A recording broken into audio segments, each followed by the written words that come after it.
Jai Baba Swami and Jai Atmeshwar. A very warm welcome to all the guests, participants, and hosts of today's session. This is Samarpan, where we take you through the history of Samarpan meditation as witnessed by first generation sadhaks, and we will get to know about their journey and evolution of Samarpan meditation in different parts of the world.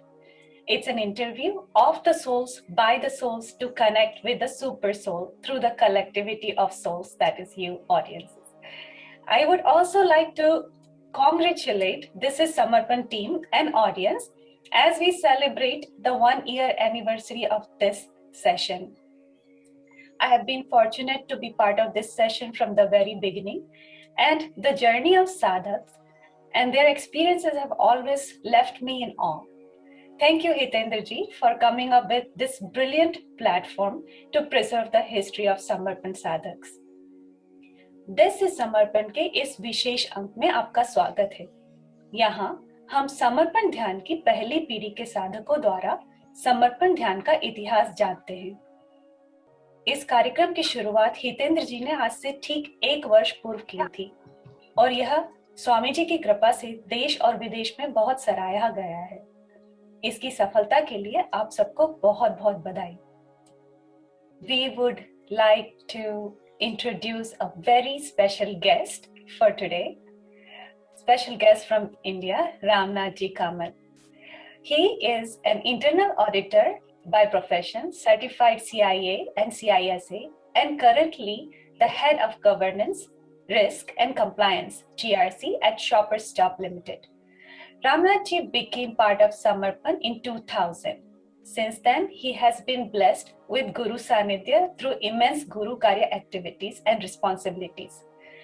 He was made an Acharya of Ambuja Cement Center at Kalina, Mumbai in 2006. He was made a trustee, and in 2007, he became managing trustee of Yog Prabha Bharati Seva Sanstha Trust that he served till 2009. He was made part of management board in advisory capacity to Pujya Swamiji for any system, legal, taxation related advice. And his hobbies are table tennis, volleyball, swimming. Due to his proximity to Swamiji over the past decades, he is in a unique position to bring us a lot of anubhutis, which can become life lessons for us. So I will say the same introduction in Hindi, so our audience from India can join. Ramnath ji एक certified CIA और CISA हैं और इस समय shopper stop limited की governance, risk, compliance के प्रमुख हैं। रामनाथ जी समर्पण से सन 2000 में जुड़े थे। उसके पश्चात उन्होंने अपने आप को गुरु कार्य में पूरी तरह समर्पित कर दिया और उन्हें अनेक अवसरों पर गुरु सानिध्य का आशीर्वाद प्राप्त हुआ। वे अंबुजा सीमेंट सेंटर के आचार्य के रूप में नियुक्त हुए। सन 2006 में उन्हें ट्रस्टी बनाया गया। सन 2007 से 2009 तक योग प्रभा भारती सेवा संस्थान ट्रस्ट के मैनेजिंग ट्रस्टी का कार्यभार संभाला। स्वामी जी ने रामनाथ जी को मैनेजमेंट बोर्ड के कानूनी और टैक्स संबंधित विषयों का सलाहकार बनाया। इन्हें टेबल टेनिस, वॉलीबॉल और स्विमिंग का विशेष शौक है। पिछले 2 दशकों से स्वामी जी के सानिध्य में रहकर जो अनुभूतियां हुई हैं, आज उनमें से वे कुछ हमारे साथ बांटेंगे। आई होप हम सब उससे कुछ सीख सकें। धन्यवाद। Now we will hand it over to Hitendra ji to carry on the interview. Jai Baba Swami. I want to welcome our today's guest, Ramnath Kamat ji from Mumbai, on behalf of Sri Shiv Krupanand Swami and our global Samarpan family. Ramnath ji, welcome to today's This is Samarpan program. आज के हमारे जो मेहमान हैं, अतिथि हैं, इनका नाम है रामनाथ कामत जी. Ramnath ji has so many experiences or anubhuti on a personal level that I would give second name to Ramnath ji as Mr. Anubhuti because anybody, any sadhak who meet him or who knows him, they always ask him, Ramnath ji आप मुझे अपनी कोई अनुभूति बताइए ना, Ramnath ji recently आपके साथ क्या हुआ। तो यह ऐसे पवित्र आत्मा के साथ हम मिलने जा रहे हैं। Ramnath ji welcome to this is Samarpan. चलो हम इंटरव्यू में ही डाइव करते हैं। So my first question is, Ramnath ji क्या आप हमें आपके बचपन और आध्यात्मिक यात्रा के बारे में बता सकते हो? समर्पण ध्यान में आने से पहले आपके बचपन में क्या हुआ और किस तरह से आप आध्यात्मिक मार्ग पे आगे चले थे, या क्या आपका क्यूरियोसिटी लेवल था? फर्स्ट ऑफ ऑल परम पूज्य स्वामी जी के श्री चरणों में साष्टांग प्रणाम और गुरु माँ को कोटि कोटि वंदन। I wish to thank Hitendra for inviting and giving us this platform to share our experiences. और एक्चुअली ये प्लेटफॉर्म साधकों का स्पॉटलाइट गैदर करने के लिए नहीं है। ये मेरी तीव्र इच्छा है कि लोग जाने कि हमारे गुरुदेव कौन है। जब एक ऑर्डिनरी साधक हमारे जैसे ऑर्डिनरी एकदम simple souls can get this experiences, मैं चाहता हूँ कि all the souls get this experience and they realize किसके सानिध्य में हम अपनी सांस ले रहे हैं। प्रत्येक सांस हमारी जो है हम जानते हैं कि बहुमूल्य है। और इसी फोरम से I would like to share with all my brothers and sisters in Samarpan and those who will be listening to this recorded video as well, that this is not an ordinary journey that you are carrying through. आपको अनुभूति हो या न हो, but इतना जरूर heart में रखना कि we are living in the time of a living saint, which is no less like living along with Shirdi Sai Baba. और वी ओनली हर्ड महाभारत और रामायण के श्री राम और श्री कृष्ण के स्टोरी हमने अमर चित्रकथा कॉमिक्स में पढ़े होंगे। हमको एकदम ही बचपन में बहुत लगता था कि यार ये कैसे होंगे और इनके सानिध्य में कैसा लोग रहे होंगे। मगर आज जब ये इतने साल हम गुरुदेव के सानिध्य में हमको ये उनकी कृपा दृष्टि प्राप्त हुई, उससे पता चलता है कि पिछले जो इस धरती पे आए हुए सेट्स कौन थे। ये स्वामी जी को देखकर मुझे रियलाइज हुआ कि वो कौन थे।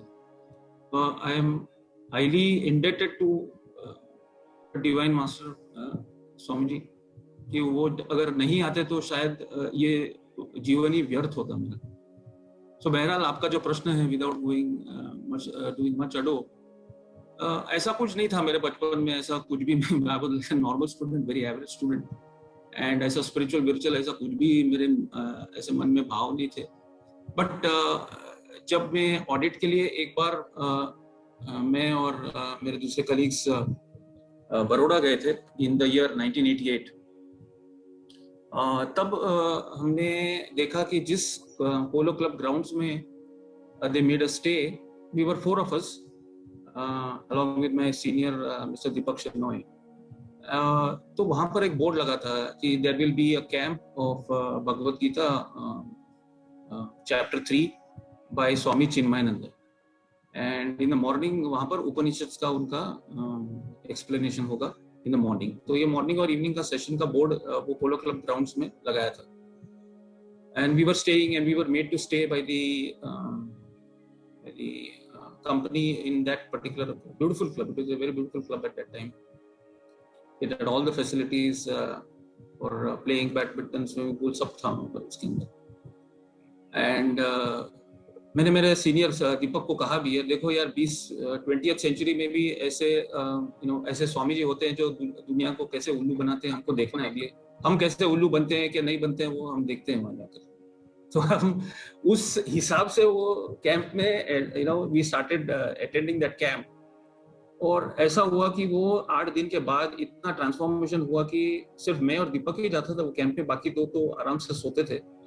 तो we were so emotionally touched by the experience बोलो, या the way he explain to us about Bhagavad Gita and other things. Swami Chinmayanand is, actually, if you ask me, he is my first guru. He in this birth who lent a spark to me actually. और उसके बाद मुझे पता चला कि यार Bhagavad Gita is not an ordinary book. But I could not, वो book पढ़कर मुझे इतना, I used to never feel satisfied. और उसके explanations and तर्क वितर्क मेरे को बिल्कुल ही वो हजमुला लेकर उसको डाइजेस्ट नहीं होता था. And I always felt maybe 2 years, 3 years down the line, I required somebody personal to guide me. ये बुक से रीडिंग करके मुझे कुछ मिलने वाला नहीं है. I require, जैसे अपने बचपन में होता ना, personal teacher used to come, like class में टीचर होता है तो और पर्सनल टीचिंग का डिफरेंस होता है. So I used to always feel I require a tuition teacher to guide me on this part. So that's how the spark was there. And almost before meeting Swamiji, almost 10 years, I was hunting for someone. बहुत spiritual shopping मैंने किया. In fact, in that journey, I also met somewhere in the second half of 90s. I even met Satya Sai Baba coincidentally. Very coincidentally, I met him once I was returning back to office, and I happened to see a lot of policemen outside the Borivali National Park entrance. So I thought some politician or somebody is coming. कोई तो भी politician आया. इसके लिए वो हवलदार को मैंने पूछा कि कौन सा politician आ रहा है. तो बोला नहीं यहाँ पर politician नहीं, वो सत्य साई बाबा जी आए हैं. वो अपने भक्त को मिलने को गए हैं इधर नैन्सी कॉलोनी में इन बोरीवली ईस्ट. थोड़ी देर में यहाँ पर आने वाले हैं. तो I was very curious anyway to see him. So I went and straight away sat there. और मेरे पीछे 100 उनके भक्तगण बैठे हुए थे. कुछ क्षण के बाद almost after 20 minutes I think एक मर्सिडीज बेंज आई, और वो मर्सिडीज बेंज में से श्री सत्य साई बाबा जी उतरे. और मेरे और उनके बीच में दूरी ज्यादा दूर नहीं थे. वो hardly must be around 6 feet away from me. और वो जैसे ही उतरे, उनके जो भक्तगण पीछे 100-150 जो थे, वो कंटिन्यूअसली उन्होंने चैंटिंग शुरू कर लिया कि आओ भगवान, आओ भगवान, आओ भगवान. तो मैं उनकी तरफ देखता रहा, और वो जैसे गुरुदेव कैसे हाथ ऐसे ऊपर करके ऐसे वाइब्रेशन देते थे, continuously he was moving his hands. तो मैं उनकी तरफ देखता रहा, और मैंने देखा कि यार मेरे पीछे जो 100 लोग 150 लोग बैठे हैं, उनको इनमें कुछ भगवान दिख रहे हैं, पर मुझे कुछ भी दिख नहीं रहा है. तो मैंने सोचा कि यार डेफिनेटली ये पक्का बात है कि there is something wrong in me, क्योंकि 100 लोग पागल नहीं हो सकते हैं. Definitely something is wrong with me, कि मुझे उनमें कुछ नजर नहीं आ रहा. And after about 3 or 5 minutes, he went back in his Mercedes Benz and he vanished. But ये जरूर था कि I was spiritually, shopping for, मैं even TV में भी काफी सारे programs देखता था. A lot of Aastha channels में बहुत सारे गुरुज का प्रवचन वगैरह आता था. तो I used to just wander around. But the real, journey started after I met Swamiji only. And I would take this opportunity to thank Biag Bhai. Biag Lalaji was the one who brought Swamiji in Abuja.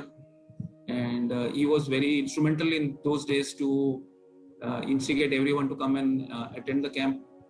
He made, before even Swamiji came in also, he used to constantly come to in my office where we had 2 office buildings actually.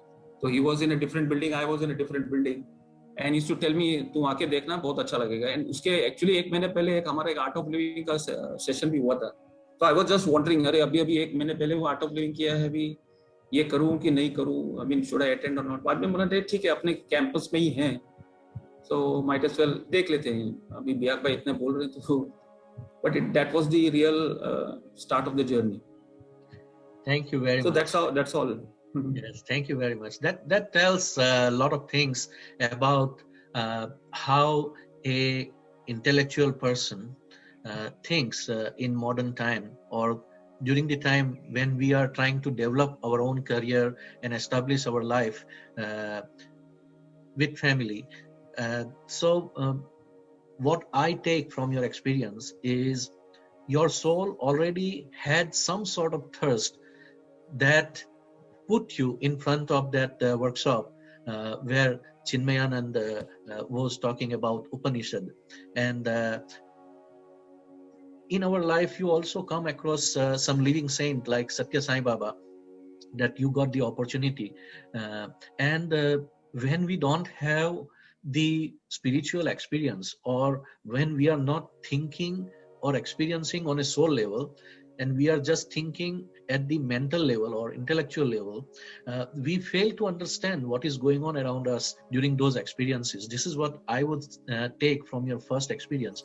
But one thing for sure, that most of us during our life come across this little opportunity where God gives us a chance to awaken, a chance to put the light on, to go inside.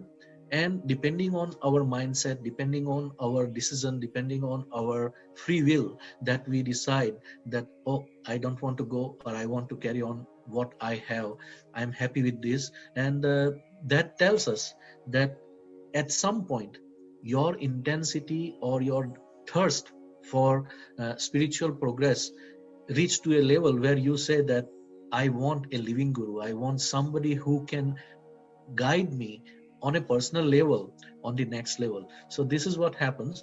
तो मैं यही बता रहा था अपने दर्शकों को, ये कहना चाहता हूँ कि रामनाथ जी के इस अनुभव से उन्होंने कहा कि ऐसा कुछ नहीं था कि भाई मैं कोई आध्यात्मिक विषय के ऊपर ज्यादा सोचता था, या एक सामान्य परिवार में सामान्य बच्चे का जैसे परवरिश होता है वैसा ही उनका भी हुआ।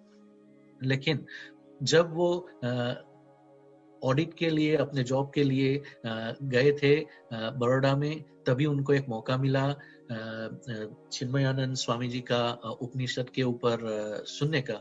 और तभी उन्होंने जो सुना, मुझे लगा है कि यह उनके लिए एक दरवाजा खोलने वाली बात थी, यह उनके लिए एक आध्यात्मिकता के दरवाजे में अंदर ले जाने वाली बात थी।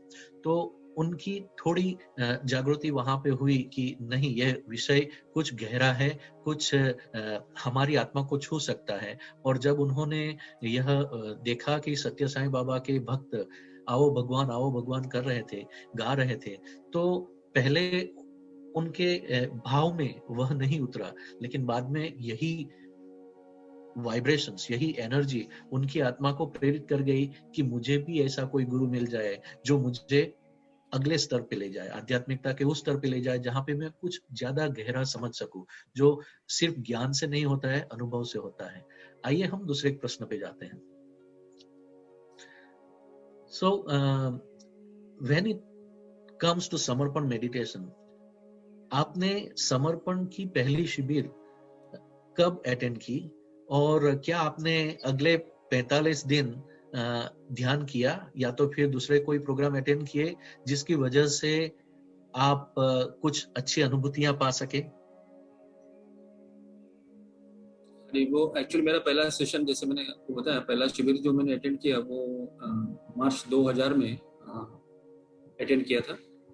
और ये हमारे कैंपस अंबुजा सीमेंट के कैंपस में हुआ था। इस 8 दिन के दौरान हमने बहुत सानिध्य का लाभ गुरुदेव ने हमको दिया। और ऐसा था कि उस समय तो स्वामी जी को शिविर होने के बाद हम सब 8-10 ऐसे लोग उनको घेर के बैठ जाते थे। स्वामी जी एक्चुअली प्रवचन खड़े होके देते थे। आज अगर तुम देखो तो स्वामी जी उस समय पूरे 2 घंटे खड़े होते थे, आज हम विचार भी नहीं कर सकते। और दूसरा है कि स्वामी जी हमको फिर भी इतना 2 घंटे खड़े होने के बाद भी शिविर संपन्न होने के बाद, उस दिन का शिविर संपन्न होने के बाद उतर कर प्लास्टिक चेयर पर ऐसे बैठ जाते थे। और लॉन में हम भी, जो लॉन का फोटोग्राफ लगाया वहां पर ऐसे 8-10 लोग ऐसे जो इंटरेस्टेड थे प्रश्न वगैरह पूछते थे। हम भी सब ऐसे बहुत सारे ऐसे रहते हैं जो initially when you are there are lot of questions which you are there in your mind, तो हम भी ऐसे पूछते थे।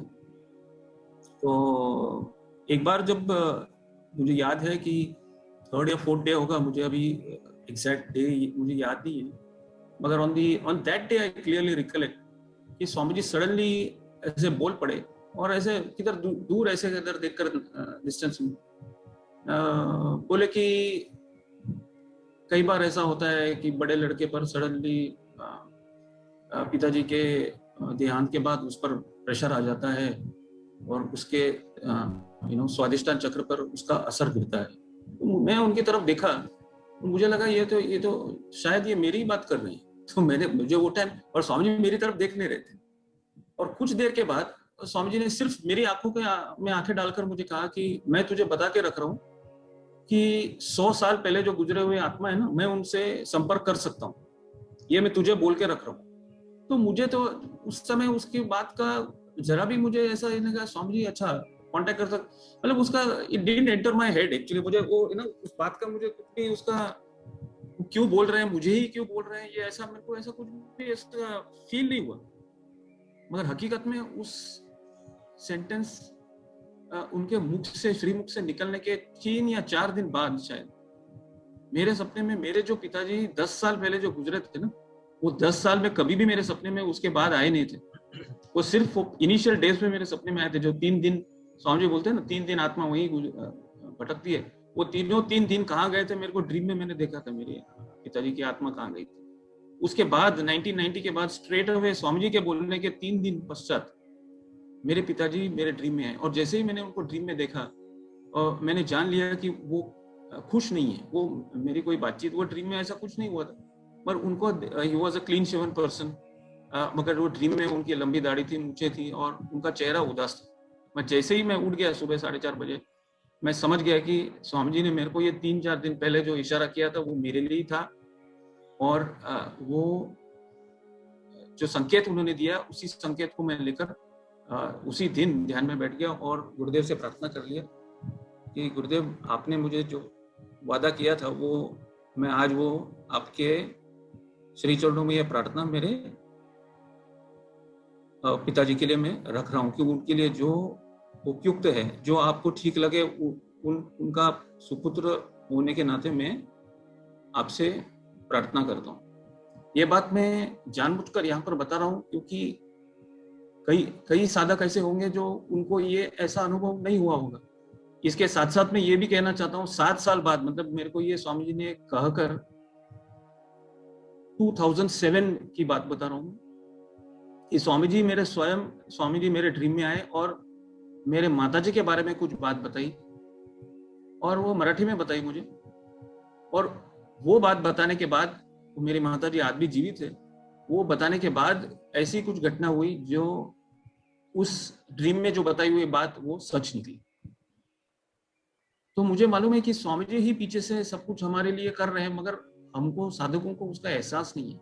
और ये मुझे एहसास कब हुआ, जब मैं ये 2009 की एक शिविर में गया जिसका सीडी आप सुन सकते हैं, नश्वर से ईश्वर तक, मोक्ष के 8 पादाने हैं, 8 स्टेप्स टुवर्ड्स मोक्ष, महाशिवरात्रि 2000। हाँ, तो तब मैं खूब रोया क्योंकि मुझे मालूम था कि ये सब घटनाएं मेरे साथ हुई कि बोले आपको आपके पिताजी को भी बैलेंस करके चलना है, आपके माताजी को भी बैलेंस करके चलना है, और आपके गुरु को भी बैलेंस करके चलना है। मतलब इतने सारे धर्म आपको निभाने हैं, और ये सब अगर आपको नहीं निभाते आता है तो वो सारे धर्म मैं आपके निभाऊंगा। ये स्वामी जी ने वो सीडी में आश्वासन दिया था। आप सब सुने, अब जरूर सुनना वो 2009 वाली बात। और ये प्रत्येक साधक के साथ होता है, मगर वो छाती ठोक कर स्वामी जी आपको बताते नहीं है, बस यही बात है। अभी ये मेरी अनुभूति है, मैं अनुभूति जानबूझ के आपसे शेयर कर रहा हूँ कि आपके माता पिता मृत भी होंगे ना, तो भी स्वामी जी उसको ढूंढ कर निकालते हैं, और उसके लिए हमारे द्वारा उन आत्माओं को मोक्ष मिलता है। और अगर उनको नहीं मिला तो हमको भी नहीं मिलेगा। Why I'm sharing this with all of you is, हमको पता नहीं है गुरुदेव हमारे पीछे क्या क्या करते हैं।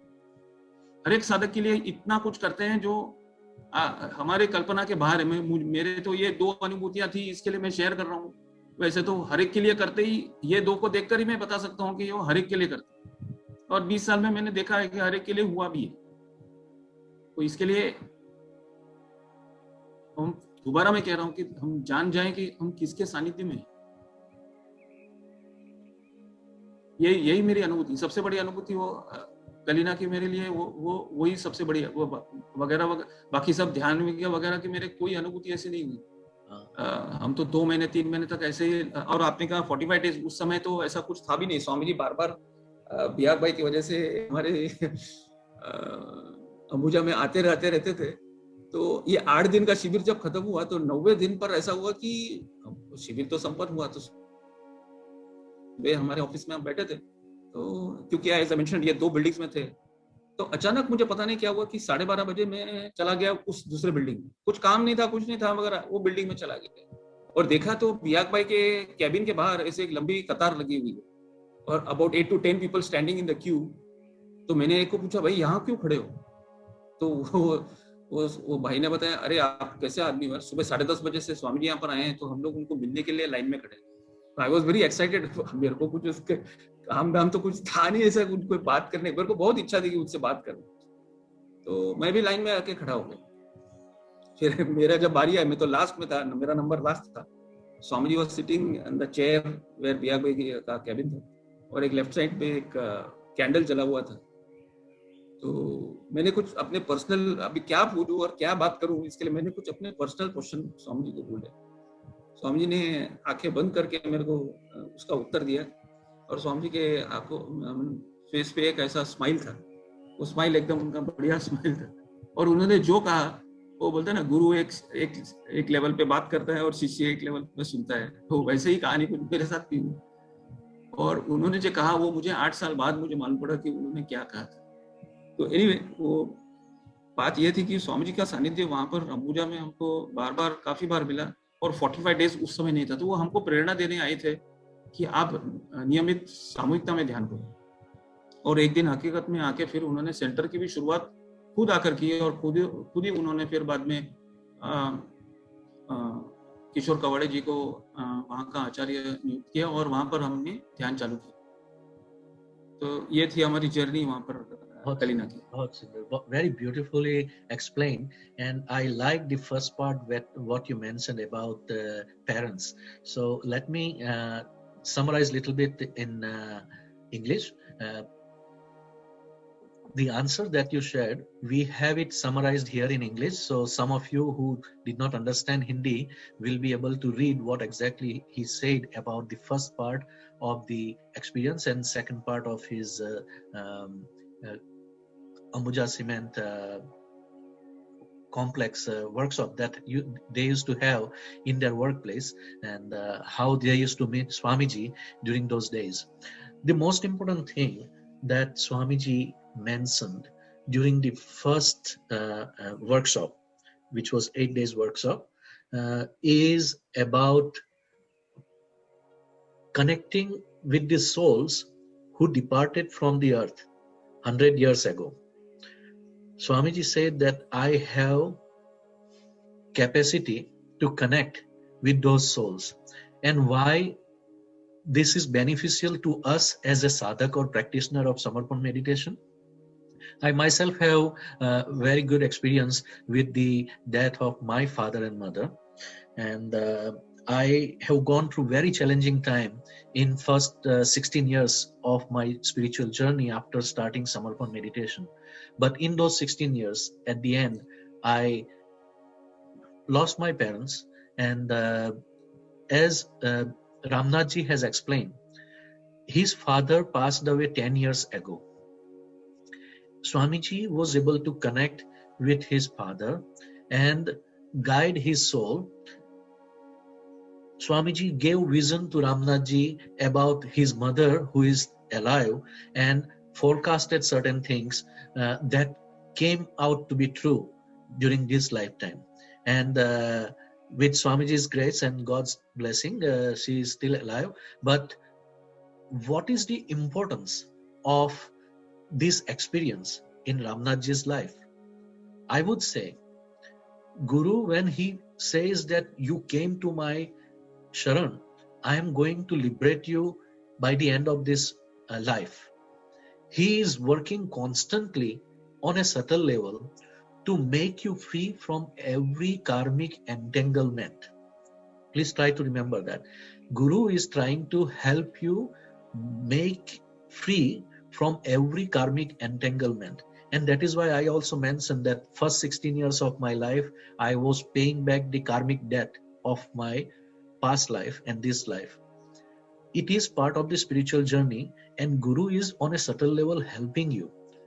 Whether it is a karmic entanglement with your parents, with your grandparents, or with your other souls from this life or past life, this is happening. That's why some people complain that after I joined this spiritual journey, I have been troubled. I am facing more challenges and more problems in my life than before. But Swamiji also promised, in the initial time when you are young, it is smarter to finish off all the hard tasks of your life, because I can promise you the retirement or the last days of your life to be free from any pain or any suffering, because you will be already liberated in that state. So this is a very powerful testimony that we got from Ramnathji's experience, and he purposefully said this, as he mentioned several times, because he want to make all of us realize that we should understand there are so many gurus and swamis and sadhus and yogis in the market today, internationally, and you will be attracted to them. You would be willing to pay heavy price to attend their workshop or their shibirs. Here, everything is given free because of the sanskar of Himalayan gurus who told Swamiji कि उनके गुरु ने उन्हें मुफ्त में दिया है, तो आपको भी सबको मुफ्त में ही देना पड़ेगा। और यह संसार ऐसे ही चलता है, किसी पैसों के व्यवहार के बिना। इसी को आध्यात्मिक यात्रा कहते हैं। In this spiritual journey, there is no transaction like we do in a material world with money or with things. Here, it is all on a subtle level. That is why Diksha is happening on a subtle level. Siksha is happening in words. When your teacher or when a mentor or master is telling you, he is telling you in words. What me and Ramnathji are talking to you are Shiksha, are information. This is pure words. But the consciousness that is flowing through our experiences and the Guru's guidance that is coming in our heart, our mind to speak those words are by the grace of Guru and Chaitanya of Guru.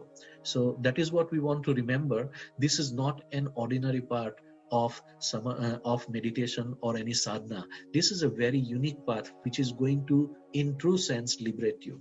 Thank you very much, Ramnathji, for sharing that experience.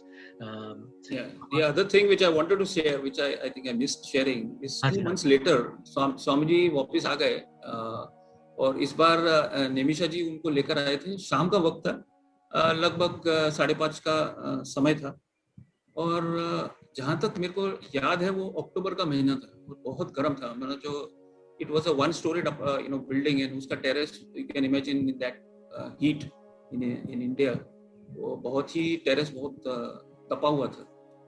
और जिस तरह से हम बैठे थे वो ऐसा था कि सेटिंग सन जो है वो स्वामी जी के फेस पर गिर रहा था। तो निमिषा जी बोले कि स्वामी जी को कि स्वामी जी वो सन आपके चेहरे पर गिर रहा है। तो हम लोग 50 लोग ही थे, तो हम लोग सिर्फ मुड़ के बैठ जाते हैं और आपका पीठ जो है वो सन की तरफ रहेगा। तो स्वामी जी ने एकदम हल्के में बोला कि नहीं, कोई जरूरत नहीं है। बट नेमिशा जी क्या इंसिस्टेड द सेकंड टाइम, नहीं स्वामी जी कोई ज्यादा कुछ करना नहीं पड़ेगा, 50 लोग सिर्फ ऐसे घूम जाएंगे और क्या। तो स्वामी जी अगेन सेड नहीं कोई, मुझे नहीं लगता है कोई जरूरत है। सेकंड टाइम बोले। थर्ड टाइम नेमिशा ऑफिस जब बोली कि स्वामी जी को ज्यादा टाइम नहीं लगेगा, तो स्वामी जी थोड़ा सा ये होकर बोले, मैंने कहा ना एडजस्ट हो जाएगा, ऐसे बोले। और स्वामी जी वो वॉल की तरफ अपनी टिका कर खड़े हो गए और उन्होंने ऐसे अपनी आंखें बंद कर ली, एंड अनबिलीवेबली आकाश में वो पूरा क्लियर स्काई था, एब्सोल्यूट क्लियर स्काई। वो सन को ढकने के लिए एक ह्यूज ब्लैक क्लाउड वहां पर वहां पर सडनली अपीयर हो गया। एंड इधर इतना वो उसका जो प्रभाव था वो इतना था कि नहीं बोले तो भी 3 to 4 डिग्री टेम्परेचर सीधा कम हो गया वो और पूरा, क्योंकि सनलाइट ही पूरा ढक गया था।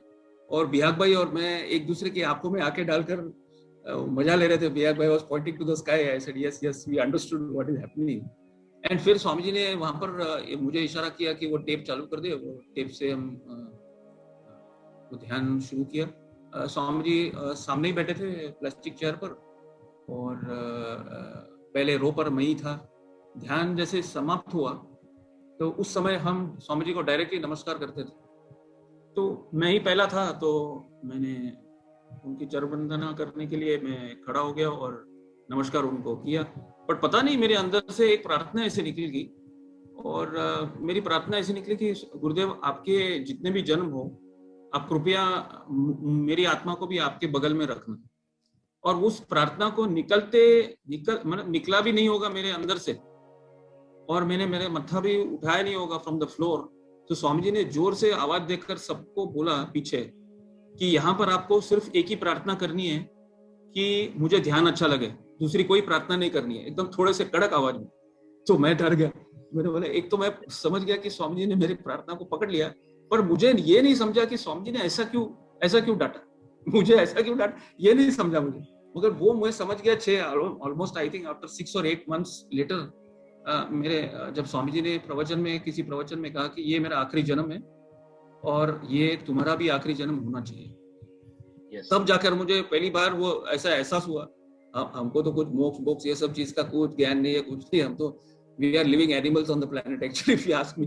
तो ये तो क्या, गुरु जब तक आपको गाइड नहीं करेगा, वो पाथ पर खींच कर लेकर नहीं जाएगा ना, ये सब मोक्ष की बातें सब ना, उसका कोई मतलब ही नहीं है कि हम तो literally like living in the animal world actually if you ask me. तो ये दो बातें खास ये था।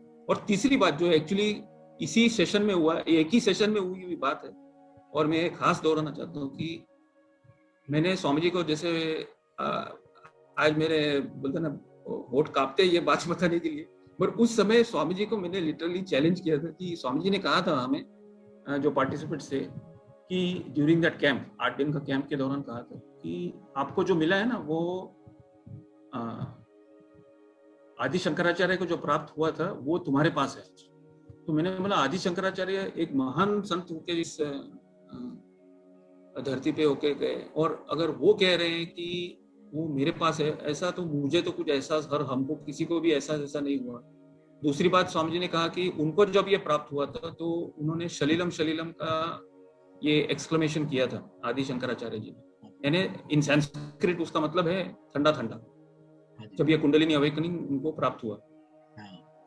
तो that we feel while during meditation, हाँ, तो वही बात थी। तो तो वो प्रोडक्ट, जैसे हम बोलते हैं ना, सर्विस कंप्लीट करने के लिए एयरटेल को फोन करते हैं, वोडाफोन को फोन करते हैं। तो मैंने गुरुजी को कंप्लेन किया कि गुरुदेव आपने तो कहा था सलीलम, हमारे साथ तो कुछ नहीं हो रहा है। तो स्वामी जी मुझे देखकर हंसे, एकदम मस्त स्माइल दिया, और सिर्फ एक ही ऐसा एकदम आंखें बारीक कर मेरी तरफ देखा और मेरे को बोला कि तूने है ना अब तक एक को क्षमा नहीं किया। तो उन्होंने जैसे ही कहा ना, तो मैं तो एकदम शॉक हो गया। तो मैंने कहा अरे बाप रे, और मुझे पता था कि स्वामी जी ने तो कैंप में कहा था सबको क्षमा कर दो, और मैंने लिटरली हर दिन ऐसे याद कर करके पॉलिटिशियंस को भी क्षमा किया था, मेरे रिलेटिव्स को भी क्षमा किया था, सब जो भी मुझे लग रहे थे कि जो मेरे आज्ञा चक्र में हो सकते हैं, ऐसे वन बाय वन। तो मैंने बोला यार कौन रह गया, और स्वामी जी इतने गारंटी के साथ कैसे कह सकते हैं कि एक रह गया तुम्हारा। बट फिर भी है ना, you could not challenge Swami ji about that 1%। तो मैंने दूसरे दिन ही अगेन बैक टू ध्यान मैं बैठ गया सुबह, और स्वामी जी से ही प्रार्थना की कि गुरुदेव आपने कहा था कि कल आपने बोला था कि एक रह गया है, तो कृपया अभी आप वो चेहरा भी मुझे दिखा दो। तो सरप्राइजिंगली वो चेहरा सामने स्वामी जी ने दिखा दिया, और वो चेहरा देखकर ही मैं जान गया कि वो जो आदमी था वो मेरा 10 साल पुराना पहला वाला बॉस था, 10 years ago। ये जो मैं आपको बताया था ना, हम गए थे बड़ौदा में, गए थे ऑडिट के लिए, वही बंदा था। तो उसका नाम दीपक शर्मा था। तो मैंने उनको जैसे ही वो चेहरा देखा तो मैंने बोला अरे इसको तो एकदम अनावश्यक कारण के लिए मैंने उसको पकड़ रखा था। एक्चुअली ये भी ऐसी बात थी, आप ये अनुभूति शेयर करने का 2 कारण है कि छोटी से छोटी घटना भी हमारे मस्तिष्क को कैसे इम्पैक्ट करती है। कि वो इतना ही था कि उस समय इन 1990 हमारे पास ना व्हाट्सएप था, ना ईमेल था, ना मोबाइल था, और landline was also very rarely used at that time. And after my father's death, I was looking forward to, Deepak was more like a friend, philosopher and a guide rather than my superior or supervisor. So right. I was expecting him to be my moral support in those difficult times when I lost my father. And it so happened that he came to see me, but us samay kya physically movement I think he was also traveling a lot, he went abroad and all that. So I lost touch with him, and I held that grudge in my heart ki yaar usne mere ko support nahi. Right. Somehow some inadvertent क्या बोलते हैं ना, एक feeling और emotion मेरे heart में थी जो स्वामी जी ने पकड़ ली। और हकीकत में जब वो ध्यान में मैंने उनको क्षमा किया, यू विल नॉट बिलीव कि मेरा पूरा सहस्त्रार चक्र आइस क्यूब्स जैसा ठंडा लगने लग गया। और वो करीब 24 घंटा मेरे पूरा सहस्त्रार चक्र क्या है, वो कैसा होता है, वो पूरा एहसास हुआ। मुझे ऐसा लगा किसी ने आइस क्यूब्स मेरे टकले के अंदर रख दिया हो। बिल्कुल। और मैंने ऑफिस में आके मेरे कलीग्स को भी मैंने बताया कि अरे कल ऐसे हुआ और आज ऐसा हुआ, और I felt the cool vibrations completely in my सहस्त्र चक्र। शाम को जब मैं ऑफिस खत्म करके मैं घर पर पहुंचा और मैंने जूते भी उतारे नहीं होंगे, and hardly I must remove my shoes, landline पे फोन किसी का आया और मैंने वो फोन उठाया तो उस बंदे ने पूछा कि मैं स्पीक टू रामनाथ, तो मैंने कहा यस आई एम स्पीकिंग, और उसने खूब गालियां मेरे पे बरसाई कि तू अपने आप को बहुत बड़ा आदमी समझता है, कांटेक्ट में नहीं रहता है, ये वो। तो मेरे को तो मैंने तो उसको पहचाना नहीं कि वो कौन था। तो मैंने बोला भाई साहब आपने इतनी गालियां बकी है तो अभी अपना नाम भी बको। तो उसने बोला you bloody idiot, I am Ramnath, I am Deepak Sena your boss. तो मैं तो वही का वही हक्का बक्का रह गया कि मैंने 10 साल से उसके साथ कोई कांटेक्ट में नहीं था। 10 साल से उसका ना कोई कुछ भी ऐसे है, there is no formal contact on phone और फिजिकली मीटिंग हिम, बट सुबह 4:30 बजे ध्यान करके उसको क्षमा किया और रात को 8:30 बजे उसका फोन आना, और ये बहुत मेरे लिए बहुत ही एक बड़ी अनुभूति थी कि इसीलिए मैं पहचान गया कि ये अनुभूति से पहचान गया कि क्यों सेंट्स, इवन लॉर्ड जीसस ने भी ये कहा था कि फॉरगिव एंड फॉरगेट। तो ये अनुभूति से मुझे पता चला कि why every saint keeps on saying कि forgive and forget, उसको पकड़ो मत, नहीं तो तुमको एक्सपीरियंस नहीं होगा। That is the big experience which I had. This is a very beautiful experience for Agya Chakra. So before I summarize that experience shared in the last, I want to retouch the first answer that I forgot. Ramnath ji mentioned about his anubhuti while he was in 2009 Mahashivratri, and during that time Swamiji mentioned Naswar se Ishwar tak ke 8 sutra, meaning that from this perishable form of our physical body up to the subtle form of soul, how to reach. And there are 8 different paths, 8 multiple steps to go forward, in which you are talking about Sharir Dharma, Manav Dharma, Matru Dharma, Pitru Dharma, and it is that time that he was very touched about the experience we talked, that his father came in his dream and all that. So what I wanted to say is that Anusthan or Mahashivratri celebration time, the Mangal Murti that was established came to Montreal, Canada, where we have now bought the place, and it has found its own permanent place. So this is another anubhuti, and that Mangal Murti is for the Nabhi Chakra. So please come and visit us if any one of you are traveling in Canada. And the second part that he mentioned is during this Kalina live camp, 2 months after that he attended, that he was saying that I was praying Swamiji to keep me with Swamiji for any future birth that he is taking. And Swamiji says that he read his mind through that prayer, and Swamiji loudly said to everybody, at this point nobody should ask any other prayer than all of you have to make only one prayer here, and that you all get good meditative state and nothing else, because Swamiji says that this is my last birth and this is going to become your also last birth. Okay, so this is very, very important. And he also mentioned about his ex colleague and boss, Deepak Shinoy. If you remember, during the Agya Chakra 8 days workshop, Swamiji talks about Ramakrishna Mission, a Mathadis or the head of the Math, who had his Agya Chakra block, and he had pain in his heart because somebody with whom he worked for several years ago had the heart attack somewhere else. Same situation with Ramnath Ji. Ramnath Ji was saying that in our life also it happens that people whom we love, we have some expectation from them that they come and pamper us, or they come and be with us during our good and bad time. So similarly, Ramnath Ji had expectation from his friend Shinoy, Mr. Shinoy, that when he had to go through difficult time, he would come and comfort him and say some words of comfort. But Swamiji reminded him that there is one person you still have not forgiven, or you have not cleared up your Agya Chakra with that. And when Ramnath ji realized that part, he made a prayer for that friend of him, and to his amazing surprise, he made a prayer in the morning, and in the evening that friend called him. So this is the kind of subtle level of clearing that takes place when you are in this path of Samarpan meditation, and how powerful that Guru is, who is working not just with you, but with millions of souls all over the world. And it is only for this purpose he has come on the earth.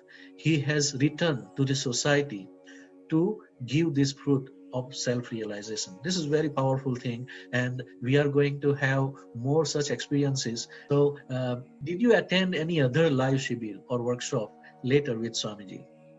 हाँ जी, उसके बाद तो हम तो स्वामी जी को छोड़े ही नहीं। कोई जो भी शिविर बॉम्बे में हुआ वहाँ पर लगातार काफी शिविर बॉम्बे में था। I clearly recollect attending the Mulund live camp, 8-day camp. Again, we attended the Somaya 8-day camp. Also attended the, I think, ऐसे काफी लाइव कैंप्स थे। उस समय क्या थी कि स्वामी जी के साथ में बैठना एक्चुअली वो it was a नशा था। वो नशा it was actually, if you ask me, it was like a it was like a different kind of thing. In fact, I have done so many mistakes disturbing Swamiji after the camp was over. So I used to never leave him only. उनको किधर भी वो मिलते थे। तो और उस समय क्या था कि ज्यादा लोग भी नहीं थे actually, if you ask me frankly, ज्यादा लोग भी नहीं थे, और it was like a picnic, everything was like a picnic. And this particular thing which I specifically want to highlight of all, I had experiences in others as well, but ये वाला camp जो था ये riser school of architecture में हुआ, और ये जो आपको स्टेज दिख रहा है ना, तो ये 8 दिन का कैंप था, और ये बहुत ही सक्सेसफुल कैंप था एक्चुअली। इसमें I think not less than 700 people attended this camp. It was a very big camp actually.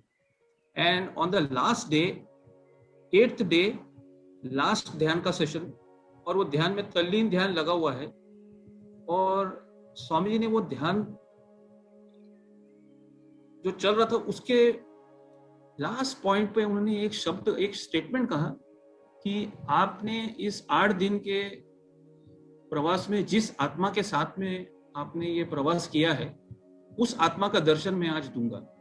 और जैसे ही वो स्टेटमेंट स्वामी जी ने कहा, मेरे अंदर ऐसा इतना जैसे 1000 वॉट का बल्ब अंदर कोई किसी ने ऑन किया हो, सडनली किसी ने आके ऑन किया हो, और मेरे जो अंदर की आंख है वो चकाचौंध रही। मतलब I could not even see that flash of light. Actually it was like a 10,000 what bulb, and it was a silverish golden light. And उसके बाद जो हुआ, मेरा पूरा बदन, मेरा पूरा आइस कोल्ड विद एनर्जी, मेरे एल्बो से लेकर टो तक मेरे को सब ऊपर से नीचे आगे पीछे, मुझे ऐसा लगा कोई फ्रीजर में किसी ने डाल दिया हो, और मुझे सब कुछ सुनाई दे रहा है।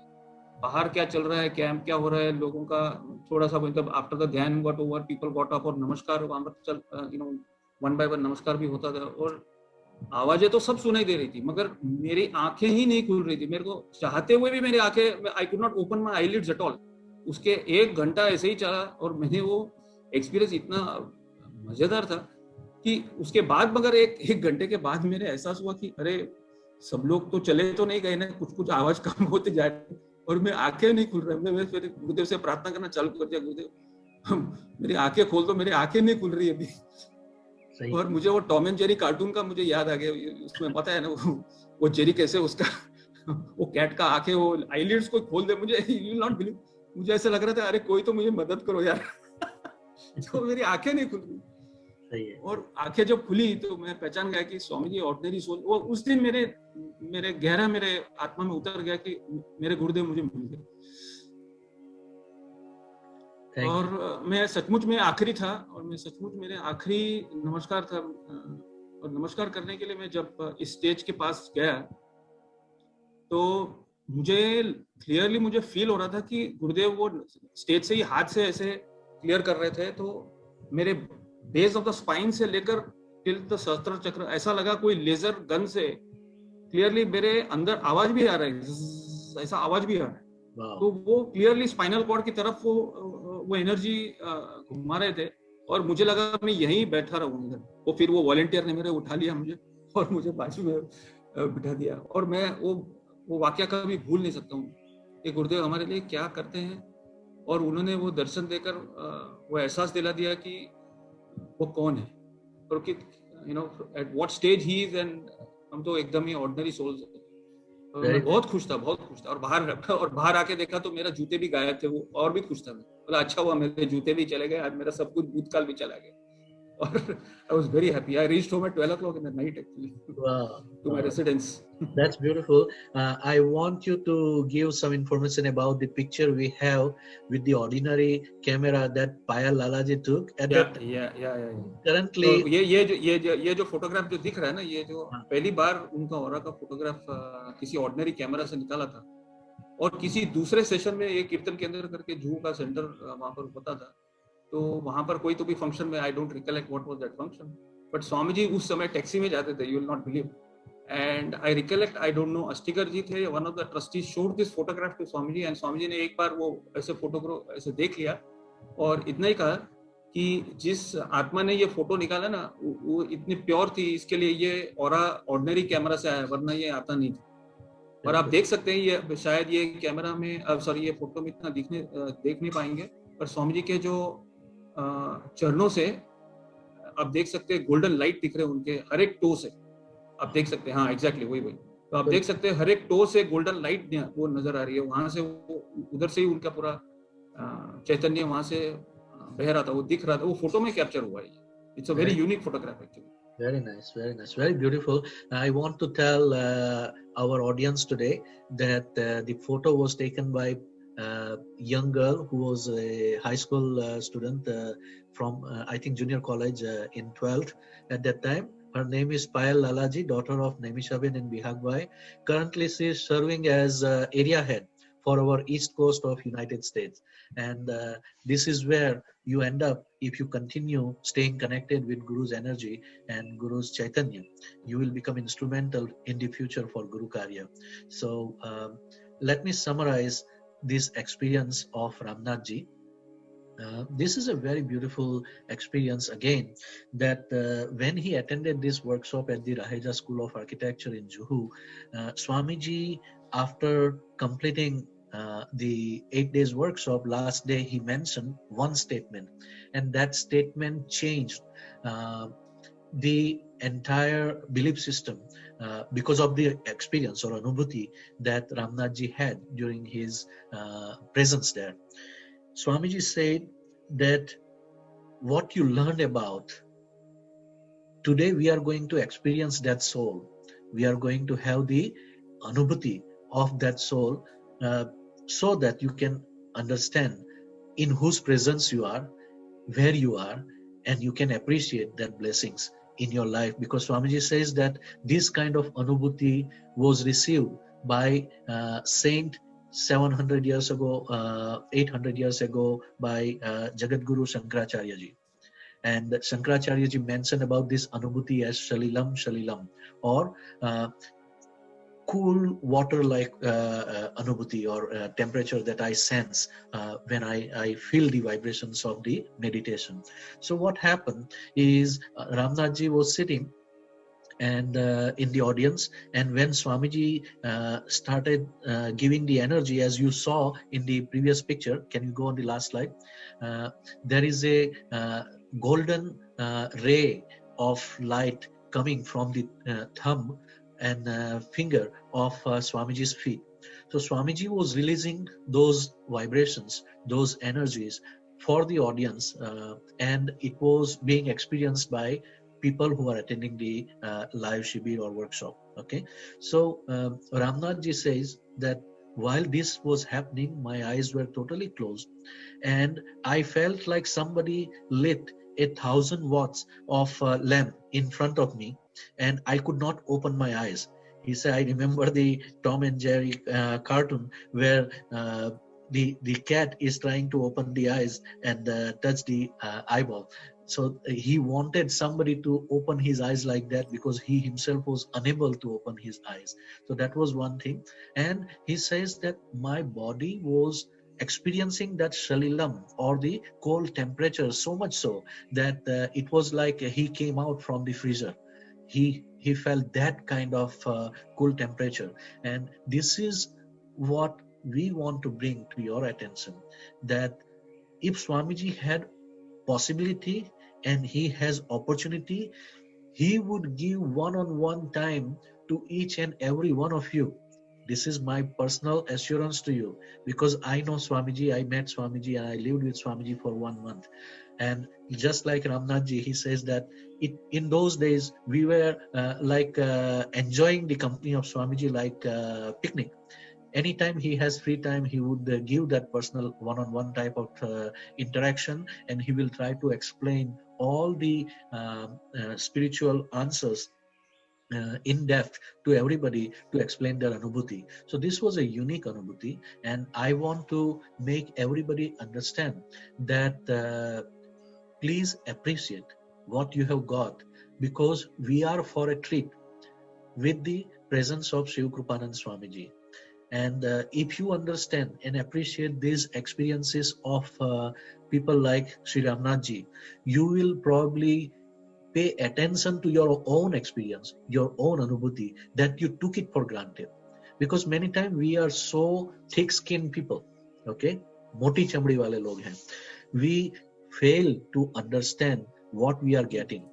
I tell you very honestly, when Swamiji tried to make us experience the vibrations and make us see the aura, in the first time I met in 2000 August and September, I was not able to have that feeling of vibration. But during the live Shibir, I used to feel such a strong vibration that I became very sensitive. And that is what happens. It depends on our mental state. It depends on how many chakras or where our chakras are blocked. But Samarpan meditation is a very unique meditation technique, because here you are not asked to do like other processes. Here you are given as a gift without even you realizing, because Guru loves you. Guru came for you. Guru came to help you and lift you up and liberate you. So let's go on the next question. So many interesting information and anubhutis are coming.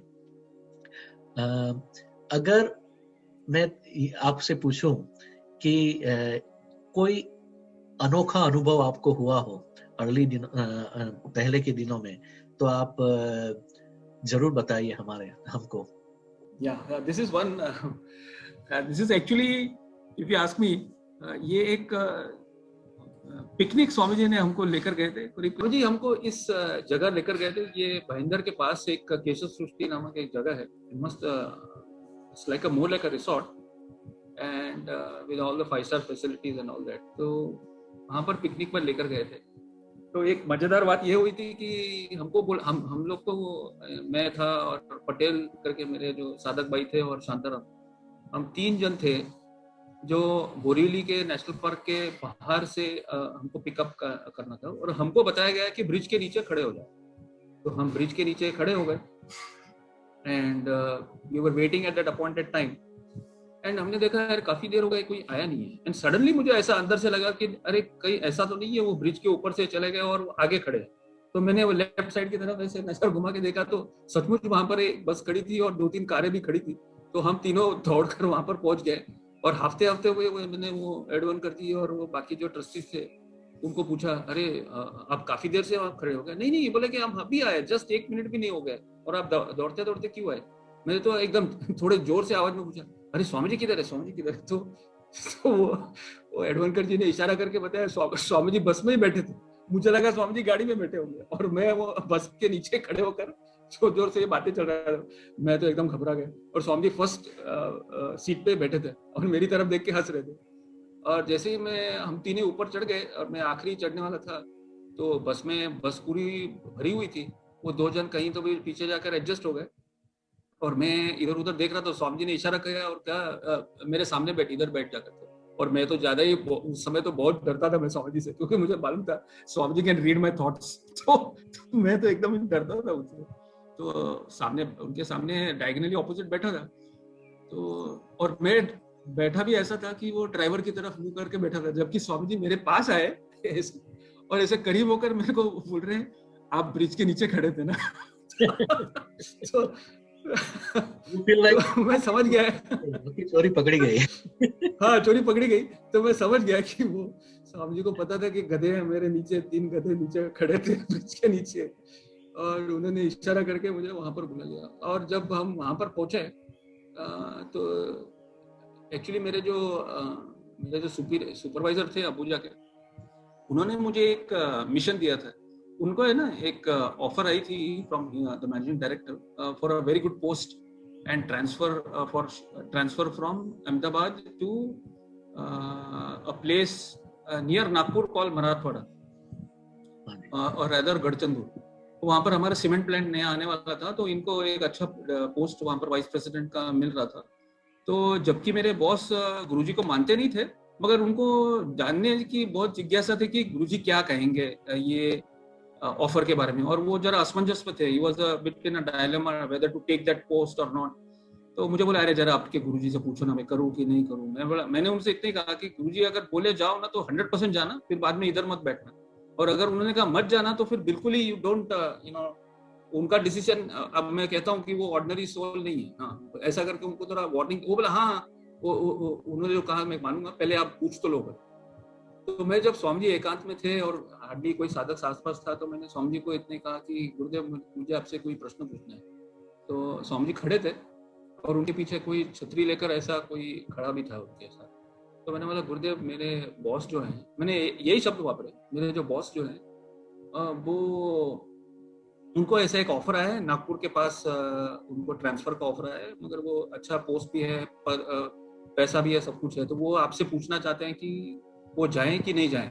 तो स्वामी जी ने आकाश की तरफ ऐसा देखा और मुझे कहा कि आप नागपुर क्यों कह रहे थे, गढ़चंदुर कह ना। तो मैं वही टाइम में समझ गया कि स्वामी जी पिन पॉइंटेड, वो एक्चुअली वो स्थान का नाम गढ़चंदुर ही था। मैंने तो बताया भी नहीं था। बोले वहां का वाइब्रेशन अच्छे हैं, उनको कहना कि वहां पर जाए ना तो भी अच्छा है, और वहां जिधर है उधर रहे तो भी उनका अच्छा ही अच्छा है। वो उनकी इच्छा है, उनको अगर जाना है तो चले जाए तो भी अच्छा होगा, और यहाँ रहे तो भी अच्छा ही है। तो मैं सुनकर मैं बोला ठीक है स्वामी जी। फिर स्वामी जी ने मुझे बताया, तेरे बॉस का नाम सो एंड सो है ना। मैं एकदम हैरान रह गया कि मैंने तो बॉस का नाम भी नहीं लिया था, और स्वामी जी ने वो बॉस का नाम का जिक्र किया। बोले उनको जाके पूछना है, उन्होंने ना मेरे लिए एक सर्टिफिकेट साइन किया है। तो मैं तो हैरान था कि स्वामी जी का सर्टिफिकेट ये मेरे बॉस क्यों साइन करेंगे, और स्वामी जी बोल रहे हैं बॉस ने साइन किया। तो ये मेरे लिए थोड़ा अचरज की बात थी। और मगर मैं हैरान था कि स्वामी जी को मेरे बॉस का नाम मालूम है, सर्टिफिकेट साइन किया वो पता है, और कौन से स्थान पे शिफ्ट हो रहा है वो भी पता था। आने के बाद फिर बाद में मैंने उनको बोला, मेरे बॉस को, कि स्वामी जी तो कह रहे हैं कि भैया आपके लिए तो मजे ही मजे हैं, आपके तो वहां जाए तो भी अच्छा है। And he was very happy to hear that answer because he got the freedom to choose and he didn't go there. Finally he did not take that call, and good for him, and I was very happy that he continued to remain my boss. And but मजे की बात ये थी कि he refused to he said मैंने कोई certificate Swami ji के लिए साइन नहीं किया। ये मेरे लिए और भी ज्यादा आश्चर्य की बात थी। मगर हकीकत में आपको बताऊं, 7 साल बाद मुझे वो सर्टिफिकेट मेरे हाथ में आई। वो स्कैन कॉपी मैंने मेरे बॉस को ईमेल किया। वो उनकी आंख में आंसू था, वो क्योंकि उस समय वो साधक बन गए थे 6 साल बाद। तो कहने का मतलब क्या है कि स्वामी जी हमारे बारे में ना इतनी बारीक से बारीक बातें जानते हैं, और उसका एक प्रमाण स्वामी जी ने ये शिविर के दौरान दिया। बिल्कुल बिल्कुल बिल्कुल। This is very beautiful experience once again that Guru knows each and everything about you. Guru appreciate everything that you have done for him or for the mankind, and that is why he want to bless you, that is why he want to help you, and that is why he came to liberate you. This was the experience of Ramnath ji about going to a picnic with Swamiji near Bhinder in Mumbai. Bhinder is between Borivali and Virar. I used to live in Bhinder. For our audience, just to let you know, I lived almost 10 years in Mumbai during my studies, and we were on the same campus, myself and Ramnath ji. He used to be very surprisingly we came to know now thanks to this session. He used to be a student at Chennai College, and I used to be at MVLU. It was a U-shaped building, and we must have crossed each other. When I saw his picture with family, I felt like I know this guy. I have seen him before, and I can imagine him in the young age also now. But Bhinder is a beautiful place near the Vasai Khadi, and there is a resort where they went for the picnic. But what happened was very interesting, that they were supposed to join Swamiji and others in the car and bus that were going towards Bhinder from Andheri area, and they were standing at the highway under the pool, under the bridge, and they did not know that the bus is coming above the bridge, and they were waiting down. But Swamiji had that vision. Swamiji knows where my kids are waiting, and they came. And when they came into the bus, Swamiji came closer to Ramnathji and told him, "You were waiting downstairs, right? Under the bridge." So it was an amazing thing, surprising thing for Ramnathji, that how come Swamiji know about these things. Similarly, when Ramnathji attended this picnic, one of his boss asked him that I'm getting a better job offer, and I don't know if I have to move and take this job offer or not. So if your Swamiji gives approval, then probably it will give me idea, because I'm confused. So Ramnathji said that, look, I'm going to ask you, ask my Swamiji, but you have to promise me that if he say move, then you have to move. You have to take the job offer. Don't just take it for granted. And this is what we do and say, everybody, when you send the prayer at the Pratna Dham, okay, prayer center, go with the full conviction, go with the full faith that yes, this Guru Shakti is going to bless me and take me out of this problem. And if it does not happen, then take it as a blessing also, that this is part of cleansing my karma. This is part of something that I have to face it and I have to go through it. Don't complain. Accept it as a samadhan, or accept it as a gift of God. Okay, so this is very powerful. And eventually Swamiji told him that yes, he can either stay at this place or he can go to another place. Both are going to bring him the similar benefits and advantage. But Swamiji says that say thank to your boss, that he signed a letter for me, so I know, and I know his name also. So Ramnathji was again shocked that I did not tell him the name of my boss. How come Swamiji can read the name of this person also? Again, I'm telling you that Swamiji appreciate and remember every little thing that you have done for him. After 6 years, Ramnathji came to realize, to get that letter in his hand that Swamiji got as a appreciation letter signed by this boss of him. And he scanned and sent it to his boss that, hey, you were saying no, but I saw the letter. You are the one who signed this letter for Swamiji. And that is why Swamiji was saying, Swamiji was not lying. You were forgetting that things. So this kind of little things Guru remembers. It is like a mother will always remember you as a child, how naughty you were. But as an adult, you will forget. And that is the kind of soul's mother and soul's relationship. Okay, Guru is called Guru Mauli. Guru is the mother, and that is why we want to make sure that we try to go a little bit inside, go inward when we have such experiences, and try to rethink that, did I miss something? Should I be looking at it in a different way? Try to go inward and talk from the soul point instead of thinking and talking from the intellectual point. Very beautiful experience, Ramnathji.